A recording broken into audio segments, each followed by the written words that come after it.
할렐루야. 아멘. 성도 여러분 반갑습니다. 아멘. 이제 다 함께 머리 숙여서 살아계신 하나님께 예배드리도록 하겠습니다.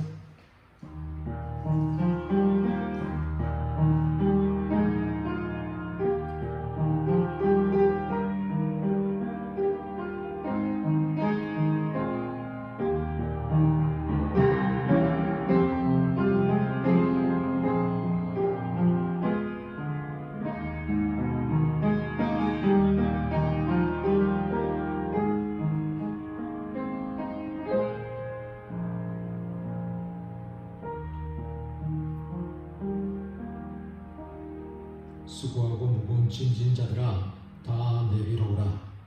내가 너희를 쉬게 하리라. 아멘. 다 함께 사도신경으로 우리의 신앙을 고백하도록 하겠습니다. 나는 전능하신 아버지 하나님 천지의 창조주를 믿습니다.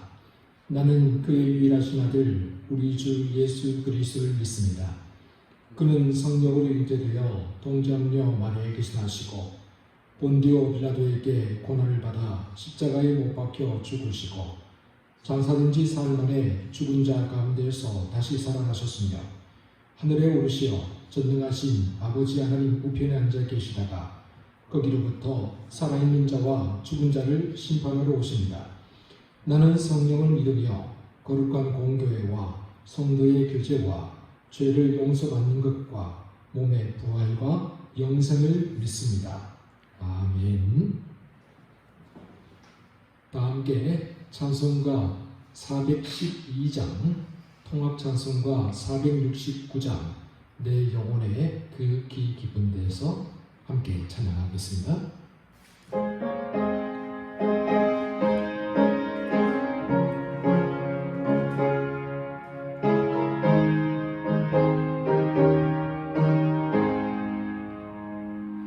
내 영혼의 그 깊은 데서 맑은 가랑이 울려나네. 하늘 곡조가 언제나 흘러나와 내 영혼을 고이 사네.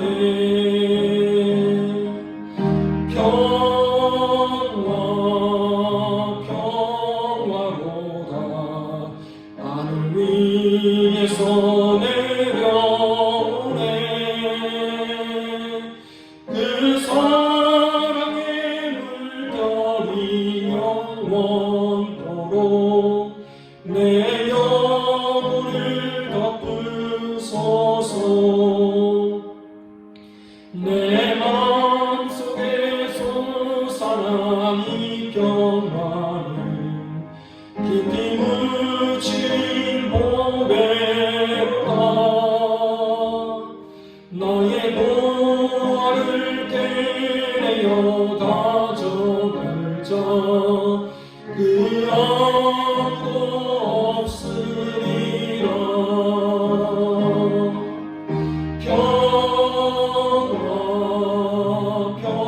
평화로다. 하늘 위에서 내려오네. 그 사랑의 물결이 영원토록 내 영혼을 덮으소서. 내 영혼의 평화가 넘쳐나는 주의 축복을 받으리라. 내가 주야고 주님과 함께 있어 내 영혼이 편히 쉬네. 평화로다. 하늘 위에서 내려오네. 그 사랑의 물결이 영원토록 내 영혼을 덮으소서. 이 땅에 하는 동안 참된 평화가 어디 있나. 우리 모두 다 예수를 친구 삼아 참 평화를 누리겠네.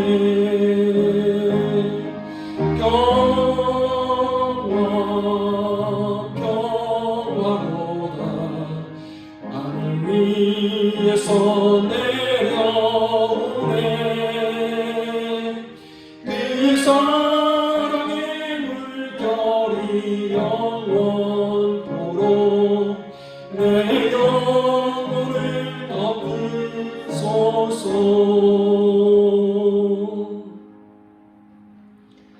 이 시간 예배를 위해서 김민호 전도사님께서 기도 인도해 주시겠습니다. 하나님 아버지, 오늘 저희를 주님 앞으로 불러주시고 주님께 예배드리게 해주셔서 감사드립니다. 하나님 아버지, 홀로 영광 받아 주옵소서. 주님, 참 감사합니다. 어려운 시국이지만 각자 있는 자리에서 온라인으로 예배드리게 해주셔서 감사합니다. 시원한 날씨를 허락해 주셔서 감사합니다. 소중한 사람들과 매일의 일상에서도 하나님 살아계심을 체험하게 해주셔서 감사드립니다. 주님, 저희의 죄를 주님 앞에 고백합니다. 이기적으로 살았고 교만했으며 음란하고 나태하였습니다. 사랑하지 못했습니다. 회개합니다. 예수님만 의지하오니 용서해 주옵소서. 주님, 저희는 요즘 소소한 일상의 기쁨들을 누리지 못하고 있습니다.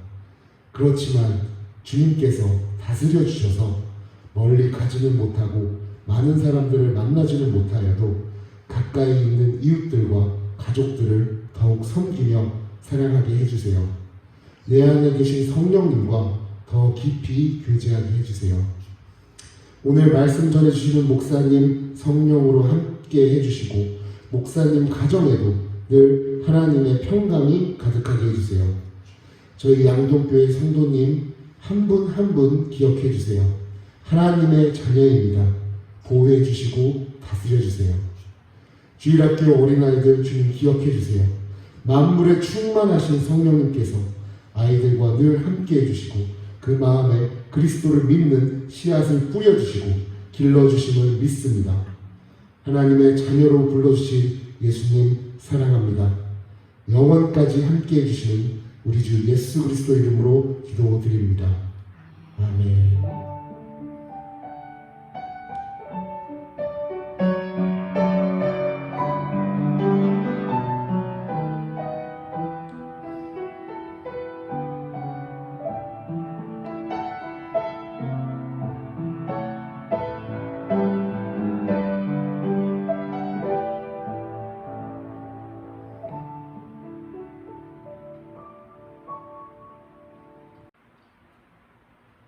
오늘 우리에게 주신 하나님 말씀 보겠습니다.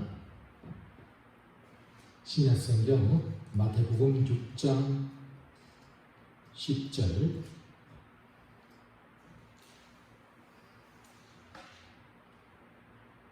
신약성경 8절, 마태복음 6장 10절 하나님 말씀을 봉독하겠습니다. 조용히 경청하시기 바랍니다. 나라가 임하시오며 뜻이 하늘에서 이루어진 것 같이 땅에서도 이루어지이다. 아멘. 이 시간 예배를 위해서 오해은 지휘자님 나오셔서 특성해 주시겠습니다.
여러분 혹시 보트 피플이라는 말을 들어보신 적이 있습니까? 보트 피플은 선박을 이용해서 바다로 탈출하는 난민들을 가리키는 말입니다. 1974년 베트남 전쟁 이후로 약 90만 명의 사람들이 배를 타고 베트남을 탈출했죠. 이들은 베트남이 공산화되는 과정에서 심각한 인권 유린을 경험했고, 그래서 결국 조국을 버리고 자유를 찾아 배를 타고 탈출을 시도했던 것입니다. 이렇게 배를 타고 자기 나라를 탈출하는 사람들을 가리켜서 보트 피플이라고 부릅니다. 그리고 육지를 통해서 탈출하는 사람들을 가리켜서 랜드 피플이라고 부르기도 하죠. 그나마 유럽 국가들은 난민들을 잘 대해주는 편입니다. 나중에 해외로 추방하는 경우도 들어 있기는 하지만, 그래도 그나마 대부분의 유럽 국가들은 난민들을 받아들이고 그들이 정착하는 데 굉장히 관대한 편이죠. 그렇다고 해도 난민은 난민일 뿐입니다. 난민들은 자기들을 보호해줄 나라가 없고 또 자기들을 지켜줄 이웃이 없는 거죠. 여러분, 국가가 성립하기 위해서는 반드시 세 가지의 요소가 필요합니다. 영토, 국민, 주권입니다. 먼저 영토, 땅이 있어야 되죠. 땅이 없다면 동일한 혈통을 가진 사람들이 아무리 많이 모여 있어도 그것을 국가라고 말할 수가 없습니다. 그리고 국민입니다. 국가가 성립되기 위해서는 반드시 국민이 있어야 합니다. 우리나라 헌법에도 모든 권리는 국민으로부터 나온다라고 분명히 명시되어 있죠. 마지막으로 주권입니다. 여러분, 주권이 없으면 국가의 기능을 상실하는 것이고 국제적으로 나라로 인정을 받을 수가 없습니다. 우리나라가 일제 36년을 경험하는 동안 영토도 있었고 국민들도 있었지만 주권이 없었기 때문에 나라로 국제사회에서 인정받을 수가 없었던 것이죠. 나라가 없는 백성들의 서름과 아픔, 우리는 그것이 무엇인지를 그 누구보다도 잘 알고 있습니다. 주님은 제자들에게 주기도문을 가르쳐 주시면서 오늘 본문에서 보는 것처럼 나라가 임하시오며 라고 기도하라고 가르쳐 주셨습니다. 우리가 예배 시간에 암송하는 주기도문에는 아버지의 나라가 오게 하시며 라고 되어 있죠. 오늘 우리는 주님이 말씀하신 이 아버지의 나라에 대해서 살펴보고자 합니다. 여러분, 예수님이 공생애를 시작하시면서 처음으로 하신 말씀이 무엇입니까? 마가복음 1장 15절은 다음과 같이 기록하고 있습니다. 때가 찼고 하나님 나라가 가까웠으니 회개하고 복음을 믿으라. 예수님은 하나님 나라를 선포하심으로 공생애를 시작했던 것이죠. 때가 찼다. 하나님 나라가 가까웠다. 그러니 회개하라. 복음을 믿으라. 이처럼 예수는 처음부터 하나님 나라를 선포하셨습니다. 하나님 나라는 예수님 삶의 정수였고 예수님 교훈의 핵심이었던 것이죠. 그렇다면 하나님 나라, 예수님이 전해주신 하나님 나라는 도대체 어떤 나라입니까? 하나님 나라는 무엇보다도 하나님의 통치가 이루어지는 나라입니다. 하나님이 왕이 되어서 통치하시고 하나님의 뜻대로 다스려지는 나라, 바로 그 나라가 하나님 나라인 것이죠. 예수님은 바로 이 하나님 나라를 가지고 이 땅에 찾아오셨습니다. 그래서 예수님이 선포하신 설교와 말씀들, 예수님의 놀라운 기적과 병고침들, 이 모든 것들이 다 하나님 나라가 이 땅에 도래했음을 보여주는 신호탄이었습니다. 마태복음 12장 28절이죠. 주님이 이렇게 말씀하십니다. 내가 하나님의 성령을 힘입어 귀신을 쫓아내는 것이면 하나님의 나라가 이미 너희에게 임하였느니라. 그리고 예수님은 하나님 나라의 복음을 전하기 위해서 이 동네에서 저 동네로, 또한 저 동네에서 다른 동네로 돌아다니며 불철주야 쉬지 않고 노력하셨습니다. 누가복음 4장을 보면 이렇게 되어 있죠. 예수께서 이르시되 내가 다른 동네에서도 하나님 나라의 복음을 전해야 하리니 나는 이 일로 말미암아 보내심을 받았느니라. 그리고 마가복음 3장 20절을 보면 주님께서 사람들을 고쳐주시고 귀신을 쫓아내시고 하나님 나라의 복음을 전하느라고 마음 놓고 쉴 겨를조차도 없었다라고 되어 있습니다. 심지어 마가복음 6장을 보면요, 주님과 함께하는 제자들조차도 음식 먹을 겨를조차 없이 바쁘게 일을 했다라고 되어 있습니다. 이처럼 주님은 하나님 나라의 복음을 전파하시고 또한 전파하신 대로 사셨습니다. 하나님 나라가 어떤 나라인지 말씀하시고 직접 삶으로 보여주신 것이죠. 이 일을 위해서 주님은 잠시도 쉴 겨를이 없었던 겁니다. 이 사실을 조금 더 구체적으로 보여주는 사건이 하나 있죠. 어느 날이었습니다. 감옥에 갇힌 세례 요한이 자기 제자들을 예수님께 보내어서 이렇게 물었습니다. 오신 그 이가 당신이 오니까 아니면 우리가 다른 일을 기다려야 합니까? 그러자 주님은 세례 요한의 제자들에게 이렇게 대답하셨죠. 너희가 가서 듣고 보는 것을 요한에게 알리되 맹인이 보며 못 걷는 사람이 걸으며 나병 환자가 깨끗함을 받으며 못 듣는 자가 들으며 죽은 자가 살아나며 가난한 자에게 하나님 나라의 복음이 전파된다 하라. 시각장애인이 눈을 떠서 보게 됩니다. 지체 장애인들이 마음대로 걷게 됩니다. 한센병자들이 깨끗이 마음을 받게 됩니다. 청각 장애인들이 마음껏 듣게 됩니다. 뿐만 아니라 죽은 사람들이 다시 살아나고 가난하고 소외된 사람들에게 복된 소식이 전파되는 나라. 주님은 이런 나라를 만들기 위해서 쉬지 않고 애쓰셨던 겁니다.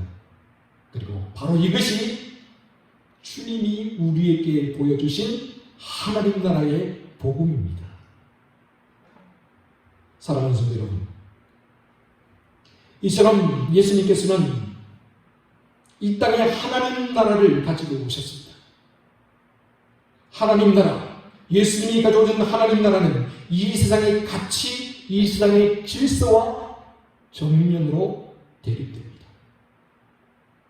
주님은 세상의 미련한 것을 택하사 지혜 있는 자들을 부끄럽게 하시고, 주님은 세상의 약한 것을 택하사 강한 것들을 부끄럽게 하시고, 주님은 세상의 천한 것들과 멸시받는 것들과 없는 것들을 택하사 세상의 귀한 것들과 존경받는 것들과 있는 것들을 폐하시는 나라, 그래야 하나님의 사랑과 공의가 실천되는 나라, 이 하나님 나라의 복음을 가지고 우리 곁으로 찾아오신 것이죠. 사랑하는 성도 여러분, 세상은 언제나 지금 이렇게 살아도 아무런 문제가 없다라고 말합니다. 부조리가 가득하고 불의와 부패가 가득하며 불평등과 불합리가 가득한데도 세상은 언제나 지금 이대로 살아도 아무런 문제가 없다라고 말을 합니다. 가난한 사람들이 굶어 죽고 고아와 과부와 장애인들이 소외를 당하고 힘없는 사람들이 억울한 죄를 뒤집어쓰고 감옥에 갇혀도 세상은 언제나 아무런 문제가 없다. 뭐가 문제냐고 오히려 되묻습니다. 그러면서 오히려 이런 세상에 질문을 던지는 사람들을 이상한 눈초리로 바라보죠. 그러나 주님은 이런 세상에 하나님 나라 복음을 전파하기 위해서, 이런 세상을 치유하고 이런 세상에 소망을 주기 위해서 이 땅에 찾아오셨습니다.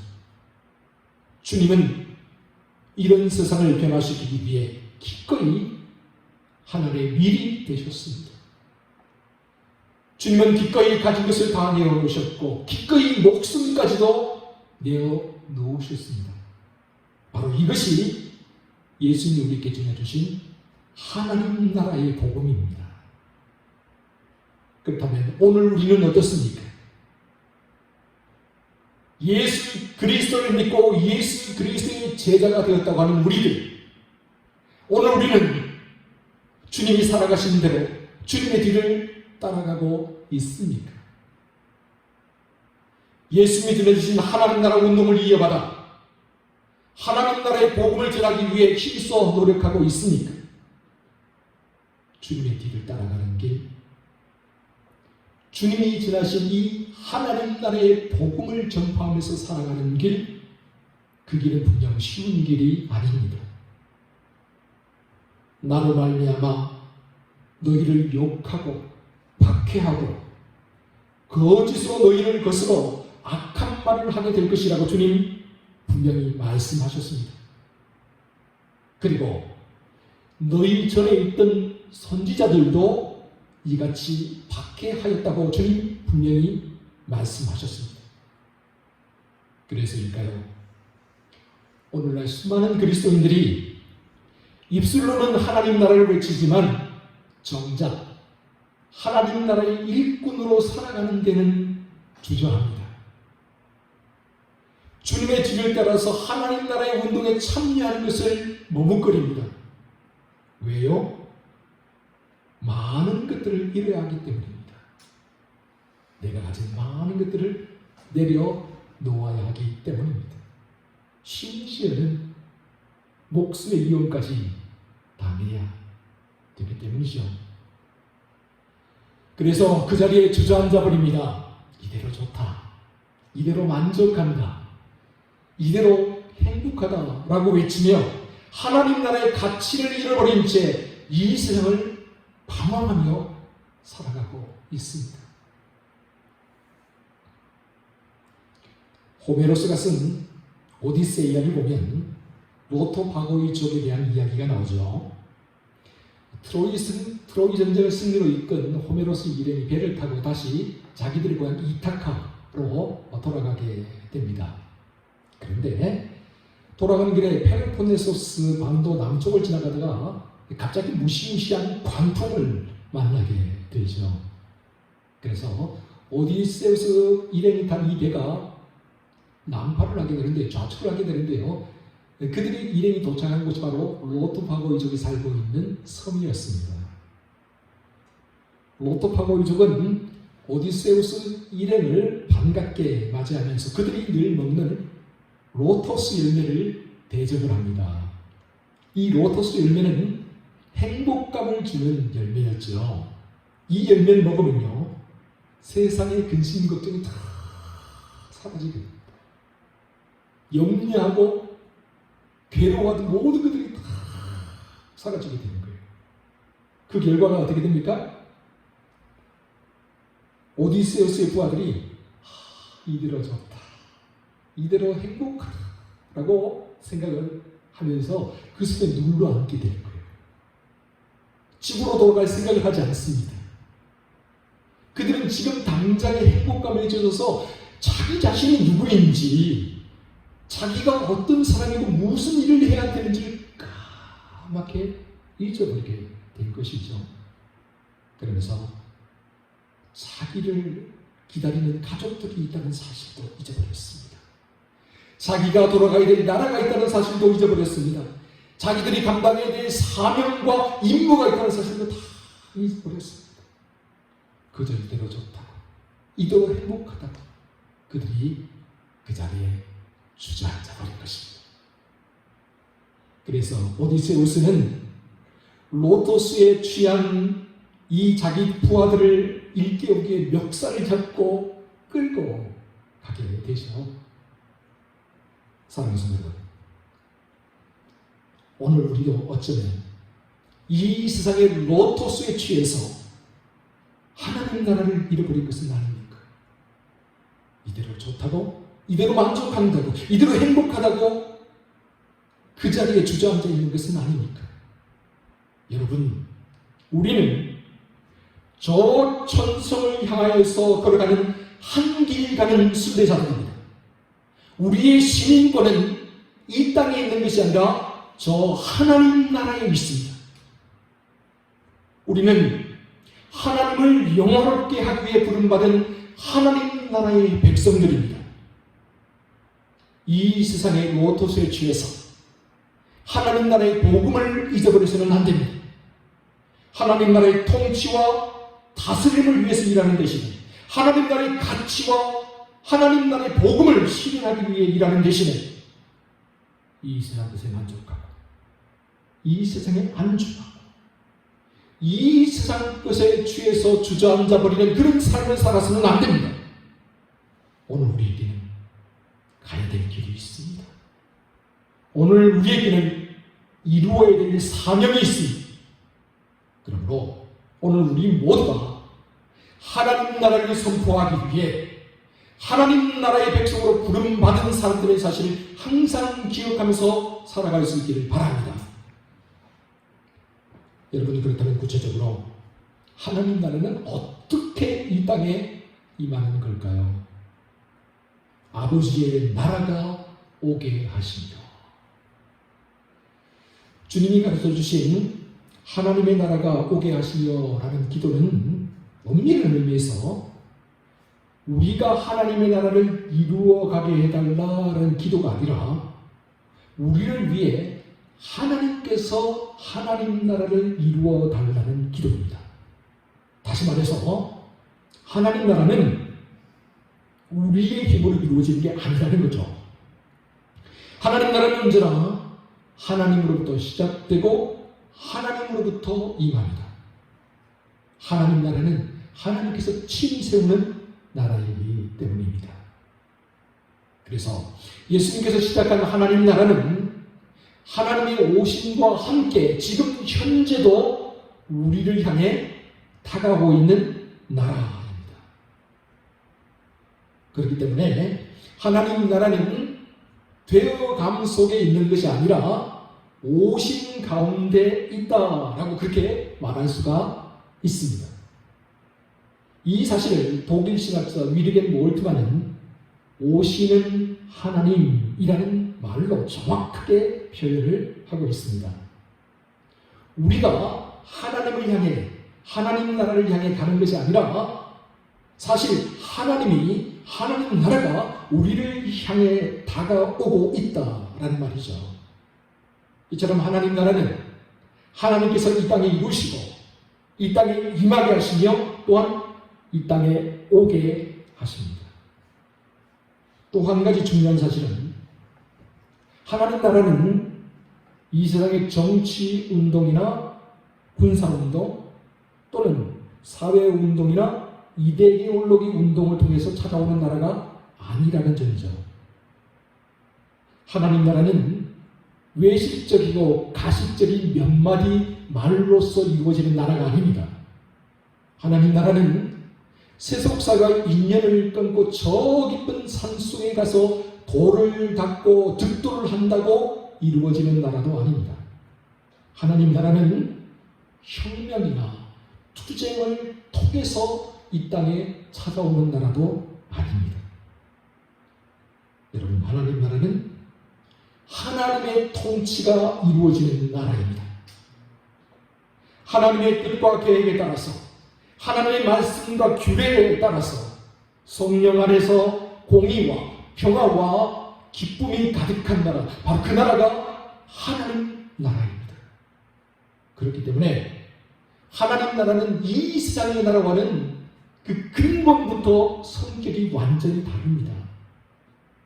여러분, 이 세상의 나라는 팍스 로마, 팍스 아메리카와 같이 피를 흘리는 평화, 힘과 권력, 칼과 무력에 의해서 건설되고 유지되는 나라입니다.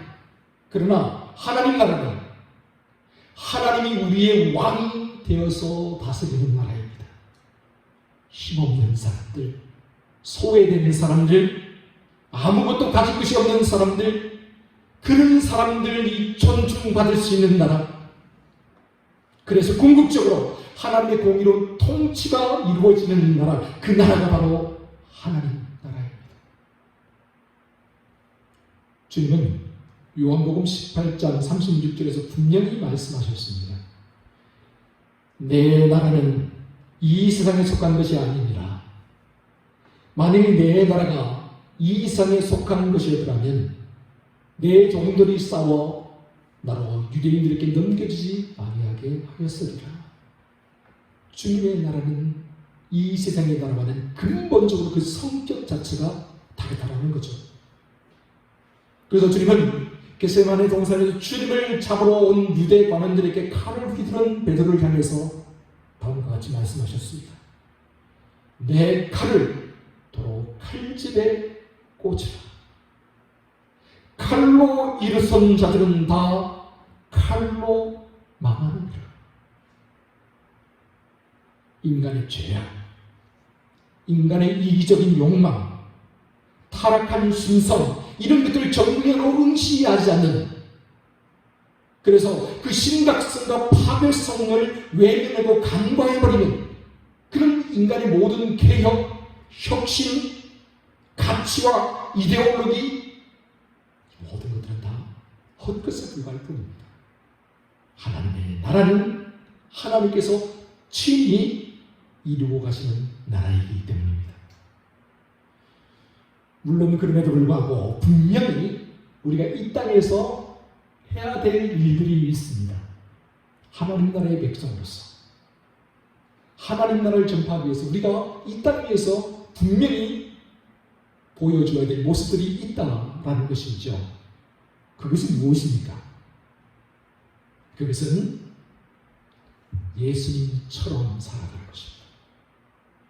예수님의 모습을 조금이라도 닮아서 살아가는 것입니다. 예수님처럼 이 세상 속에서 진리로 거짓을 이기고, 예수님처럼 이 세상 속에서 손으로 악을 이기며, 예수님처럼 이 세상 속에서 원수사랑으로 분노와 복수심을 이기며 살아가는 것입니다. 우리 주님 말씀하십니다. 내 이웃을 사랑하고 내 원수를 미워하라 하였다는 것을 너희가 들었으나 나는 너희에게 이르노니 너희 원수를 사랑하며 너희를 박해하는 자를 위하여 기도하라. 여러분, 주님은 말씀만 그렇게 하신 것이 아니죠. 우리 주님 예수는 실제로 주님을 십자가에 못 박는 사람들을 위해 십자가 위에서 이렇게 기도하십니다. 아버지, 저들을 용서하여 주옵소서. 저들은 지금 자기들이 하는 일이 무엇인지를 알지 못하기 때문입니다. 그러니까 주님의 말씀은 곧 주님의 삶이었던 것이죠.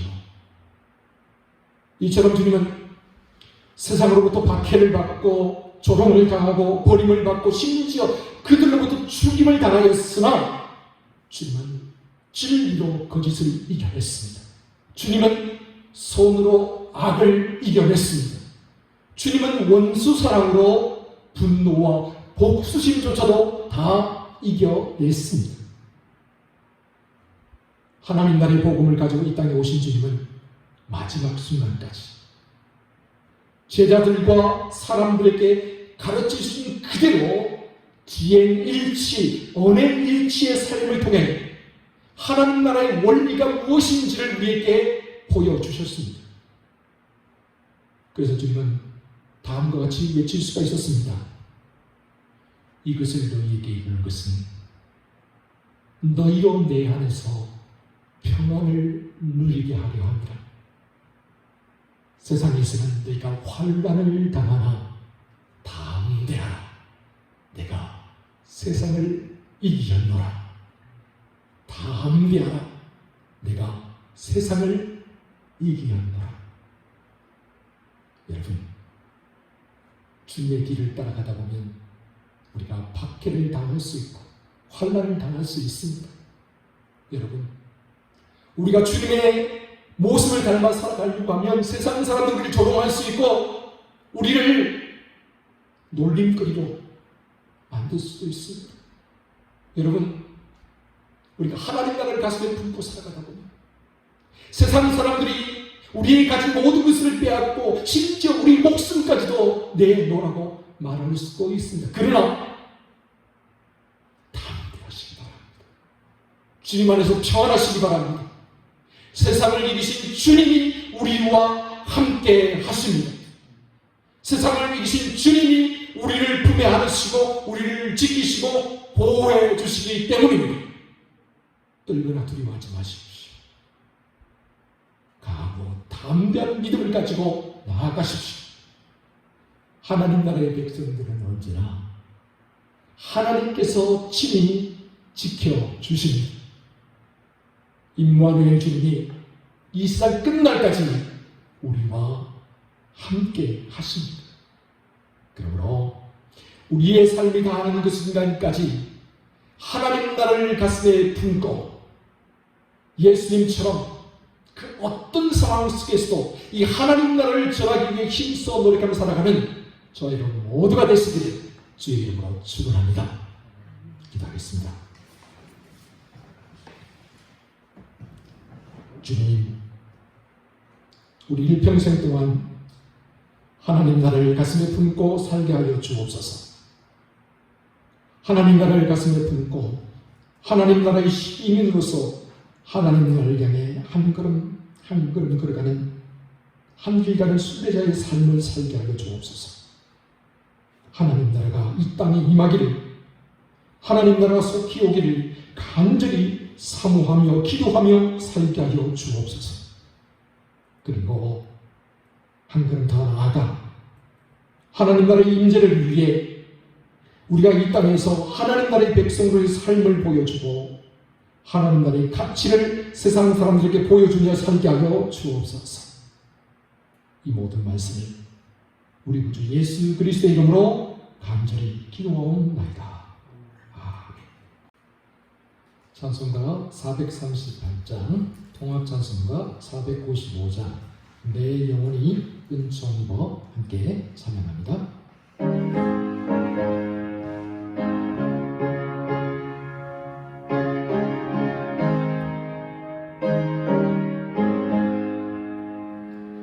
영혼이 은총 입어 중한 죄짐 벗고 보니 슬픔 많은 이 세상도 천국으로 하도다. 할렐루야 찬양하세.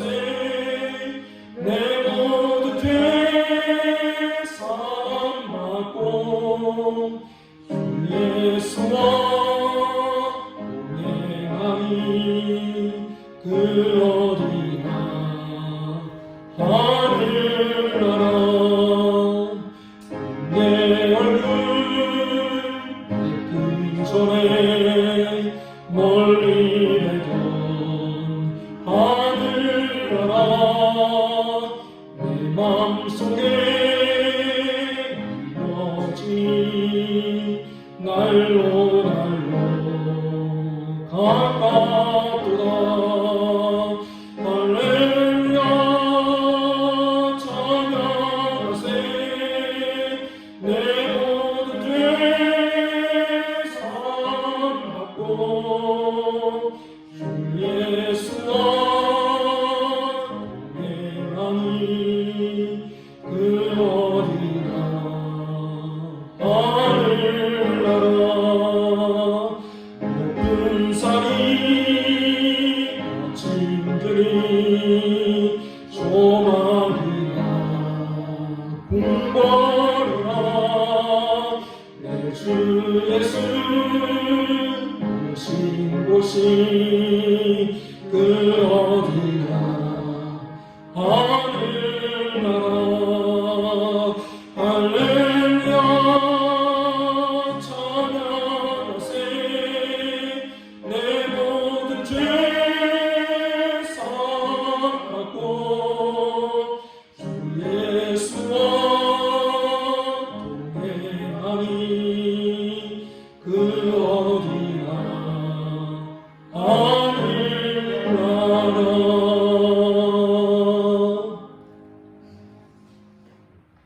광고 말씀드리도록 하겠습니다. 여러분, 예배가 언제까지 영상 예배로 드리느냐 우리가 있는데요. 정부 지침이 변경될 때까지 우리가 비대면 예배로 드리겠습니다. 아마도 다음 주까지도 우리가 영상 예배로 드려야 되지 않을까 일단은 그렇게 생각을 하고 있습니다. 답답하더라도 여러분 그렇게 인내하시기 바랍니다. 이번에도 우리가 토요일 오후에 영상을 제작해서 주일 오전에 9시에서 10시 사이에 우리가 유튜브로 또 카톡으로 영상 올리도록 하겠습니다. 여러분들 영상 보시고 함께 예배에 동참해 주시면 감사하겠습니다. 우리 코로나 바이러스가 속히 진정될 수 있도록 또 종식될 수 있도록 여러분 많이 기도해 주시기 바랍니다. 또 방역을 위해서 수고하는 모든 분들 위해서도 여러분 기도해 주시기 바랍니다. 우리 코로나 블루라고 하죠. 코로나 우울증이 점점 많이 심각해지고 있는 것 같습니다. 벌써 2월 달부터 시작해서요. 9월 달까지 참 오랜 기간 사람들의 삶이 많이 제한되고 또 여러 가지 불편함이 많습니다. 그러다 보니까 사람들이 우울해지고 여러 가지로 많이 마음이 울적해지는 것 같습니다. 특별히 우리 어르신들 여러분 위해서 많이 기도해 주시고 또 질병으로 고통당하는 환우들 위해서도 많이 기도해 주셔서 이 어려운 힘든 시기 믿음으로 잘 극복해낼 수 있도록 여러분 기도해 주시면 감사하겠습니다. 광고 후에 우리 지난주에 온라인으로 제가 계좌를 지난주 예배에 여러분들께 알려드리고 또 은동철 집사님께서 온라인 계좌를 보내드렸는데요. 온라인으로 헌금하신 분들 광고 후에 잠시 명단이 나가도록 하겠습니다. 영상 예배로 우리가 드릴 때는 그렇게 항상 광고 후에 헌금 명단을 딱 게재를 해서 한 5천 정도 띄우도록 하겠습니다. 참고해 주시면 감사하겠고 혹시 빠진 분들이나 이런 분들 계시면 연락해 주시면 저희들이 수정하고 또 고칠 수 있도록 하겠습니다. 이제 우리 다 함께 주기도송으로 회회하도록 하겠습니다.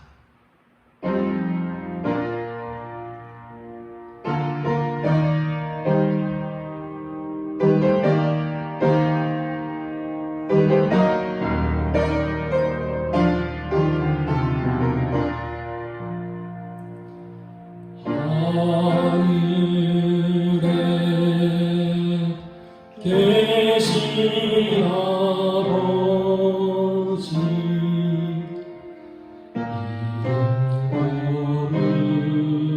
이름 거룩하사 주님 나라 임하시고 뜻이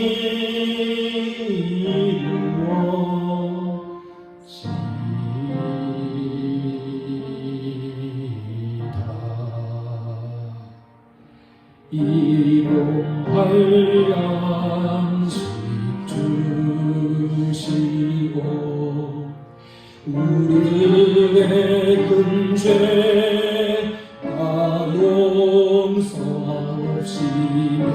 도심에 그대하시고 안에서 하소서 내게